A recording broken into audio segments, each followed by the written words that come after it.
नमस्कार दोस्तों, स्वागत है आप सभी का एकाक्ष ट्यूटोरियल्स पर। मैं हूं गौरव। फ्रेंड्स, उत्तर प्रदेश अधीनस्थ सेवा चयन आयोग अर्थात यूपीएससी के द्वारा ऑफिशियल वेबसाइट पर विज्ञापन संख्या 23 परीक्षा 2016, विज्ञापन संख्या 28 परीक्षा 2016 और विज्ञापन संख्या 4 परीक्षा 2018 एवं विज्ञापन संख्या 6 परीक्षा 2018 के अंतर्गत ऑनलाइन आवेदन पत्र में EWS अर्थात आर्थिक रूप से कमजोर वर्ग की श्रेणी से संबंधित विवरण को अपडेट करने के संबंध में एक जानकारी दी गई है, आवश्यक सूचना जारी की गई है इस संबंध में।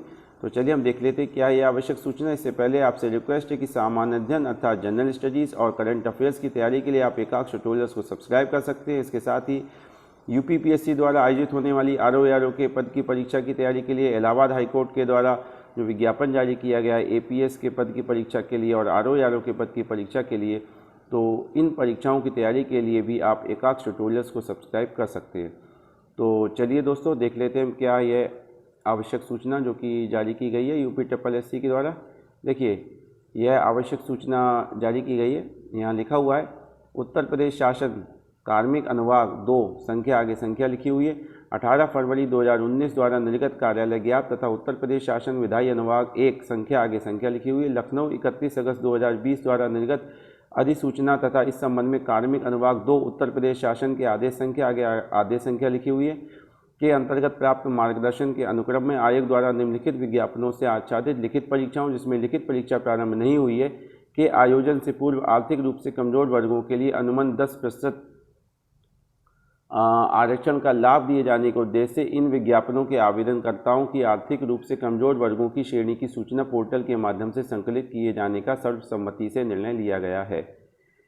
ठीक है दोस्तों, तो जो इन विज्ञापनों के आवेदनकर्ता हैं जिनकी लिखित परीक्षा प्रारंभ नहीं हुई है उन आवेदनकर्ताओं की EWS अर्थात आर्थिक रूप से कमजोर वर्गों की श्रेणी की सूचना जो है वह पोर्टल के माध्यम से संकलित किए जाने का निर्णय लिया गया है। आप देख सकते हैं नीचे लिखा हुआ विज्ञापन संख्या कौन कौन सी हैं। विज्ञापन संख्या 23 परीक्षा 2016 सम्मिलित तकनीक सेवा सामान्य चयन परीक्षा 2016। इसके बाद विज्ञापन संख्या 28 परीक्षा 2016 अर्थात सम्मिलित अवर अभियंता एवं उपवास्तुविद सामान्य चयन प्रतियोगितात्मक परीक्षा 2016 सेकेंड। इसके बाद है विज्ञापन संख्या 4 परीक्षा 2018 अर्थात सम्मिलित अवर अभियंता संगणक एवं फोरमैन सामान्य चयन प्रतियोगितात्मक परीक्षा 2018 और इसके बाद है विज्ञापन संख्या 6 परीक्षा 2018 अर्थात राज्य कृषि उत्पादन मंडी परिषद संयुक्त संवर्ग प्रतियोगितात्मक परीक्षा 2018। ठीक है, आगे देखिए यहाँ पर क्या जानकारी दी हुई है। देखिए यहाँ लिखा हुआ है कि इस संबंध में उक्त विज्ञापनों से आच्छादित समस्त आवेदनकर्ताओं अभ्यर्थियों को इतर द्वारा सूचित किया जाता है कि उक्त विज्ञापनों से आच्छादित अनारक्षित श्रेणी के अभ्यर्थियों के लिए ही आर्थिक रूप से कमजोर वर्ग की श्रेणी में चिन्हांकन किए जाने की आवश्यकता है। अन्य श्रेणी के अभ्यर्थियों द्वारा इस संबंध में कोई अतिरिक्त सूचना नहीं भरी जानी है। तो देखिए बहुत ही महत्वपूर्ण जानकारी है कि इन विज्ञापनों से आच्छादित अनारक्षित श्रेणी के अभ्यर्थियों के लिए ही आर्थिक रूप से कमजोर वर्ग की श्रेणी में चिन्हांकन किए जाने की आवश्यकता है।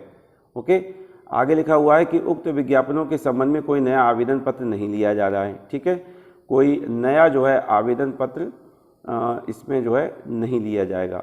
आगे लिखा हुआ है कि आर्थिक रूप से कमजोर वर्ग की श्रेणी का आरक्षण का लाभ प्राप्त करने का दावा करने वाले अभ्यर्थियों को अभिलेख परीक्षण के समय सक्षम अधिकारी द्वारा निर्गत इस आशय का प्रमाण पत्र प्रस्तुत किया जाना अनिवार्य होगा, अन्यथा इस श्रेणी का आरक्षण अनुमन्य ना होगा। आगे लिखा हुआ है कि आर्थिक रूप से कमजोर वर्ग की श्रेणी में चिन्हांकन किए जाने का दावा किए जाने के लिए कोई भी शुल्क दे नहीं है। ठीक है, तो कोई भी फीस जो है वो दे नहीं है जो है EWS की श्रेणी में चिन्हांकन किए जाने का दावा किए जाने के लिए। ठीक है, आगे लिखा हुआ है कि उक्त विज्ञापनों से आच्छादित अभ्यर्थियों की लिखित परीक्षा की तिथियां आवेदन पत्र में संशोधन की प्रक्रिया पूर्ण हो जाने के उपरांत आयोग की वेबसाइट के माध्यम से पृथक से सूचित की जाएंगी।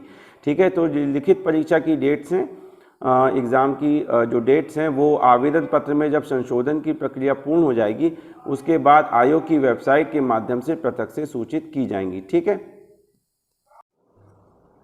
आगे यहाँ पर लिखा हुआ फ्रेंड्स कि अतः उक्त विज्ञापनों से संबंधित अभ्यर्थी आयोग की वेबसाइट upsc.gov.in के मॉडिफाई EWS डिटेल्स सेगमेंट को क्लिक कर अपनी पंजीकरण संख्या आदि विवरण भरकर स्वयं के आर्थिक रूप से कमजोर वर्ग की श्रेणी के आरक्षण का लाभ प्राप्त करने के लिए दिनांक 22 नवंबर 2021 तक अपने आवेदन पत्र को संशोधित करना सुनिश्चित करें।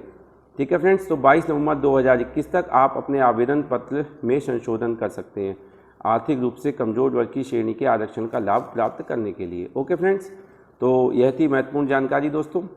और RO के एग्ज़ाम की तैयारी के लिए, जनरल स्टडीज़ और करंट अफेयर्स की तैयारी के लिए आप एकाक्ष ट्यूटोरियल्स को सब्सक्राइब कर सकते हैं।